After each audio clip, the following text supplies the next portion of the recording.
안녕하세요. 세상 모든 엄마는 내 아이의 전문가입니다. 엄마이기 때문에 오히려 더 잘할 수 있는 내 아이의 국어 교육에 대해 이야기합니다. 엄마는 국어쌤 이윤정입니다. 네, 저는요, 지금 고등학교에서 17년 동안 지금 국어를 가르치고 있는 현직 교사인데요. 학교는 지금 기말고사 기간이에요. 기말고사를 보기에 앞서서 지금 열심히 수행평가들을 진행했었고, 얼마 전까지 수행평가 채점을 진짜 열심히 해야 되는 기간이 있었습니다. 수행평가라고 딱 들으시는 순간, 아, 맞아. 오늘 요즘에 뉴스에서 굉장히 많이 이야기하고 있는데, 라는 생각이 드실 거예요. 저도 굉장히 힘들지만 교사의 입장에서 근데 그것들을 모두 다 해내야 되는 학생들도 학교에서 정말 힘듭니다. 지금 수행평가 기간 이제는 다 끝났는데요. 수행평가 기간 동안에는 학생들 교실의 칠판을 보면요. 막 빼곡하게 무슨 과목 무슨 수행, 무슨 과목 무슨 수행 막 이렇게 적혀 있더라고요. 이 일정을 하나라도 놓치면 그 교과에 대한 점수를 제대로 받지 못하고요. 나중에 대학 입시에 나름 유의미한 자료가 되는 교과목별 세부 특기 사항에 내용이 제대로 된 의미 있는 내용이 적히기가 어렵습니다. 그렇기 때문에 다들 시험 준비만큼 수행평가 준비도 열심히 해야만 해요. 근데 그러다 보니까 너무 힘들고 지치고 학교 다니기 힘들다 라고 하는 말들, 그래서 수행평가 없애자 하는 청원까지도 있었던 걸로 알고 있습니다.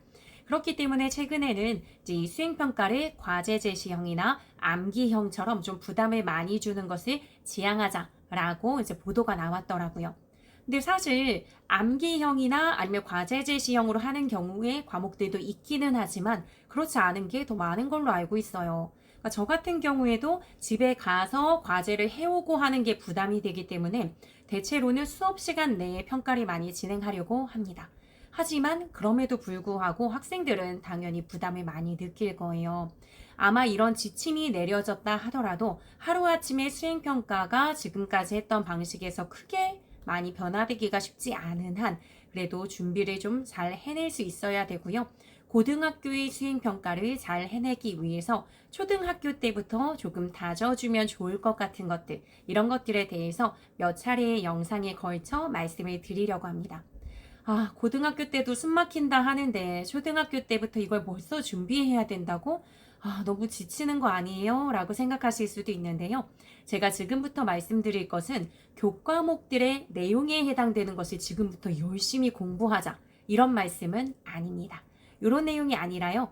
어떤 교과에 대한 내용을 공부하더라도 이런 부분들, 어떻게 보면 교과 외적인 역량이라고 볼 수도 있을 텐데요.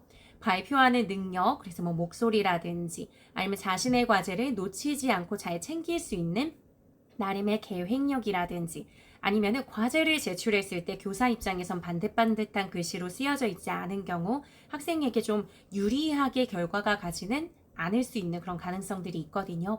그래서 그런 부분들에 대해서 하나하나씩 자녀들과 연습해 볼 수 있는 시간을 초등 때 충분히 가져주시면 좋을 것 같아서 그런 이야기들을 해드리려고 합니다. 네, 그래서 오늘은 발표를 잘 할 수 있는 연습, 고등학교 때까지 발표를 좀 잘 할 수 있는 아이로 성장할 수 있게 가정에서 도와주실 수 있는 방법을 말씀드리려고 합니다. 일단 고등학교에서 지켜봤을 때 발표를 시키는 경우, 수행 과제들이 늘 발표가 항상 있는 것은 아니에요. 발표 말고 글쓰기를 하는 경우도 있고, 그냥 과제를 제출하는 그런 경우도 있고, 아니면은 배웠던 내용을 잘 이해하고 있는지 확인하는 그런 문제를 푸는 유형들도 있습니다. 유형은 굉장히 다양하지만요. 그래도 앞에서 각 잡고 발표를 하거나 혹은 제자리에서 일어나서 자기가 이 교과 내용을 어떻게 이해했는지 소리를 내서 말해야 되는 그런 일들이 있을 수 있어요. 그런 부분에서 긴장하지 않고 잘하는 것이 필요합니다. 제가 고등학교에 있어 보니까 수행을 할 때, 그리고 발표를 하게 될 때, 공부를 진짜 잘하는 학생인데도 긴장도가 너무 높으면 본인의 역량, 본인의 어떤 내실 가능성 이런 것들을 충분히 보이지 못하는 경우들이 많이 있더라고요. 내가 가지고 있는 것만큼은 잘 드러낼 수 있어야 되는데 그렇지 않은 부분을 보면 많이 안타깝습니다. 대부분 자기가 갖고 있는 실력을 제대로 드러내지 못하는 경우는 크게 보면 하나예요. 긴장을 많이 하는 것이라고 생각을 해주시면 됩니다. 긴장을 많이 하다 보면 생기는 문제는요, 목소리가 너무 작아져서 제대로 된 내용을 전달하지 못한다든지 시간 안배가 제대로 안 되고 긴장을 해서 부분 까먹습니다. 이제 두 번째 문제는 내용을 까먹게 되니까 중요한 내용, 결국은 발표를 시킬 때 얘가 발표했네 라고 하는 것에서 점수를 주는 게 아니라 발표 내용에서 들어가야 되는 요소들이 잘 들어갔는지를 당연히 평가할 수밖에 없는데 그 내용들을 빠뜨려 버리는 경우가 있어요. 긴장을 해버리니까. 그런 경우 내용이 빠져버리면 내용 요소에서 감점이 됩니다. 또는 너무 긴장해서 말을 완전히 빠르게 속사포처럼 해내는 거예요. 우리 글쓰기의 경우도 몇 줄 이상, 몇 줄 이하 이렇게 분량을 정해주는 경우가 있는데요. 발표의 경우도 항상 그런 것은 아니지만 선생님들에 따라서 몇 분 이상, 몇 분 이하 이렇게 시간을 정해주는 경우도 있을 거예요. 근데 그 시간을 채우지 못한 채 다 끝나 버렸어요. 그런데 시간은 한참 남은 거죠. 등줄기에 막 땀이 날 것 같죠. 그러니까 이런 모든 것들이 사실은 너무 긴장하게 되면 시간 안배를 제대로 하지 못하거나 내가 까먹어버려서 어떤 중요한 내용을 전달하지 못하는 경우, 아니 목소리가 너무 작아서 전달이 되지 않는 경우, 이런 문제들이 생깁니다. 그래서 그런 부분들을 연습을 해주실 필요가 있어요. 너무 긴장하다 보면 시선 처리가 안 돼서 이렇게 앞을 보면서 발표를 듣는 선생님이나 친구들을 봐야 되는데 계속 발표문만 보고 발표를 합니다. 그렇게 되면은 아무래도 소리가 제대로 전달 안 되기도 하고요. 어떤 경우에는 프레젠테이션을 준비해서 이 앞에 펼쳐놓고 그것에 대한 설명을 해줘야 되는데 이게 제대로 되지 않고 화면도 제대로 넘기지 않거나 여기에 있는 내용 말고 내 발표문만 보거나 또는 프레젠테이션에 있는 걸 그냥 읽어버리고 설명하는 방식으로 진행하지 않는 경우들도 있어요. 그런 경우에 따라서는 감점이 되거나 혹은 우리가 꼭 점수만이 아니라 친구들 사이에서의 어떤 자존감이라든지 내가 어떤 존재야 라는 것을 드러낼 때 약간 좀 자신감이 떨어지는 그런 면도 있을 수 있습니다. 그래서 그런 부분들을 전부 다 총체적으로 연습을 충분히 해볼 시간이 필요합니다. 네, 발표를 연습해야 한다라고 이야기를 하면 어디 말하기 학원부터 다녀야 하나? 이렇게 생각을 하실 수 있을 텐데요. 가정에서도 충분히 하실 수 있습니다.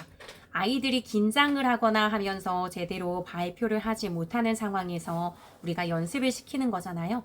그렇기 때문에 오히려 긴장도가 높은 친구들은 학원에서는 긴장이 되거나 불편할 수 있어요. 그런데 가정이라고 하는 공간은 아이들에게 좀 편안한 공간이죠. 그래서 엄마, 아빠 또는 형제 자매가 있으면 이 형제 자매와 함께 해주면 좋습니다.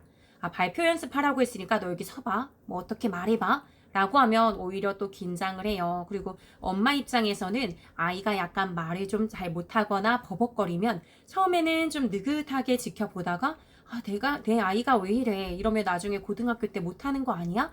괜히 조급해지면서 자꾸 다그치게 돼요. 표정도 약간 굳어지거든요. 그러니까 일방적으로 아이에게 시키시기보다는 엄마 아빠도 함께 하거나 형제 자매가 하는 분위기를 만드셔도 좋고요. 저 같은 경우에는 아이들 친구들을 모아서 지금 4년째 가정독서 동아리를 운영 중이에요. 그래서 아이들과 친한 친구들이 같이 발표를 할 수 있게 하고 있습니다.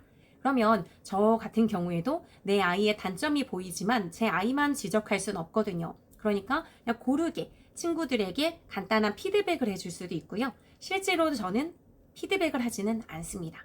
피드백을 하지 않는데도 어떻게 개선이 되느냐라고 궁금하시다면 저의 경우는 동영상 촬영을 해요. 아이들이 발표를 할 때 동영상 촬영을 합니다. 이제 아이들의 동의를 구하고 촬영을 한 거예요. 그래서 처음에 긴장도가 높은 친구들은 얼굴 나오는 거 싫다라고 해서 그냥 발표할 때 저는 그 친구가 발표할 땐 바닥만 놓고 찍어서 촬영하기도 했었습니다. 이걸 촬영하는 목적은 뭐냐면요. 요 영상을 아이들이 보면서 셀프 피드백을 하는 거예요. 근데 이 셀프 피드백도 아이들 다 같이 있는 데서 야, 다 같이 보자 라고 하지 않습니다.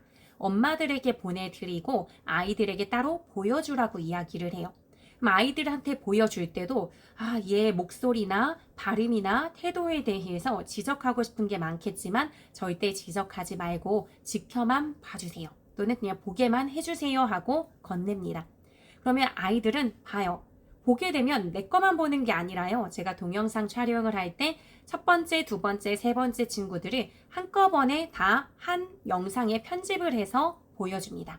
이렇게 보게 되면 내 것만 보지 않잖아요. 그럼 친구 것도 본단 말이에요. 그럼 친구가 약간 이렇게 건들건들하는 모습이 있으면 발표할 때 이렇게 건들거리면 좋지 않구나.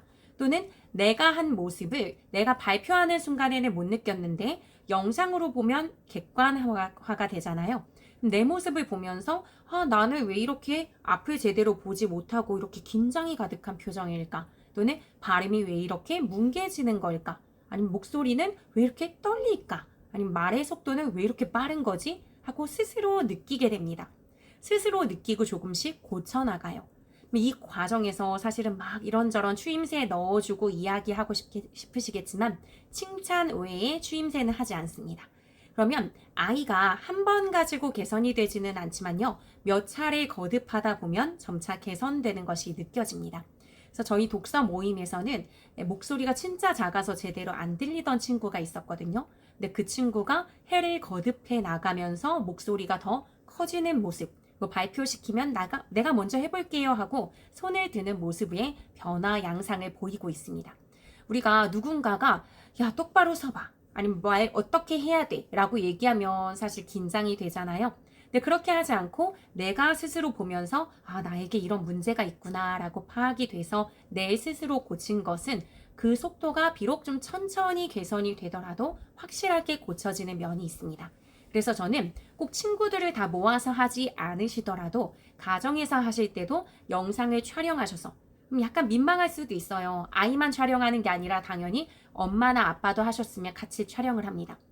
오히려 제가 봤을 땐 또 좋은 것이 엄마 영상, 아빠 영상. 근데 대신 너무 잘하시면 안 됩니다. 적당히 조금 못하시거나 서툰 모습도 보여주셔야 되는데 엄마 영상, 아빠 영상, 아이 영상 이렇게 비교하면서 보면서 그 사이에 약간의 민망한 표정, 엄마도 약간 조금 부족한 부분 이런 걸 같이 자유롭게 편하게 이야기 나누면서 좀 웃을 수 있는 그러면서도 변화를 꾀할 수 있는 부분이 분명히 존재할 거라고 생각합니다.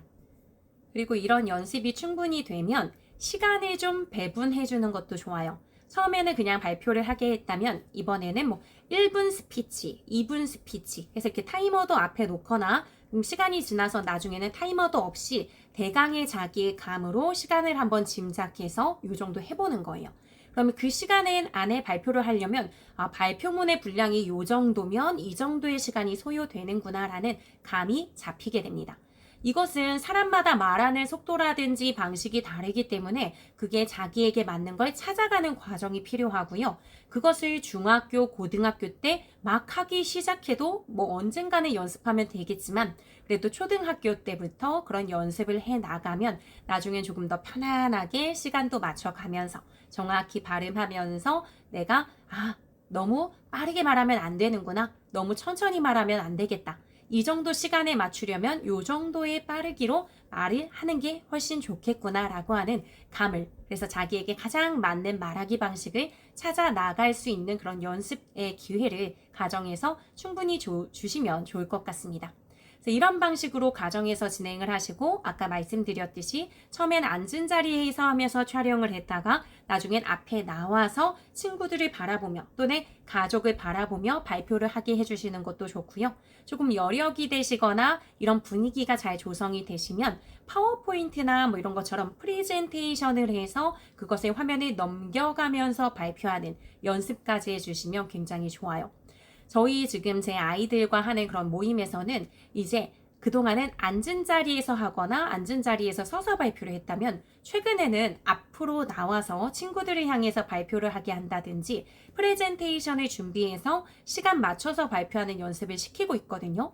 근데 저는 아이들이 처음에는 조금씩 떨었지만 나중에 앉은 자리에서 발표를 하고 영상을 찍을 때 잘 하길래 앞에 나와서 서서 발표를 하게 해도 그냥 무방하게 잘 해내겠다라고 생각했는데 첫날 앞에 나와서 서게 한 날 굉장히 아이들이 많이 떨었고요. 눈빛도 흔들리는 게 보였습니다. 그러니까 확실히 앞에 나와서 다른 친구들을 향해 그 친구들도 다 지금 몇 년지기 친한 친구들인데도 불구하고 굉장히 긴장했었어요. 이렇게 친구들을 향해 하는 연습의 기회를 자꾸자꾸 주는 게 좋겠다. 앞으로는 계속 앞에 나와서 하게 할 거야. 이렇게 이야기하기도 했거든요. 그래서 그런 기회들을 자주 제공해 주시면서 나중에 고등학교에 가서 많은 발표들을 하고 이런 것들이 평가랑 연결되면 더 긴장이 되거든요. 그런 상황에서도 자기가 갖고 있는 잠재력이나 가능성이나 실력을 온전히 잘 보여줄 수 있도록 가정에서 잘 도와주시면 좋을 것 같습니다. 네, 오늘은 수행평가를 도와줄 수 있는, 가정에서 해줄 수 있는 그런 방법 중에 발표와 관련된 건 이야기해봤고요. 다음 시간엔 또 다른 도움이 될 수 있는 영상으로 찾아오도록 하겠습니다. 감사합니다.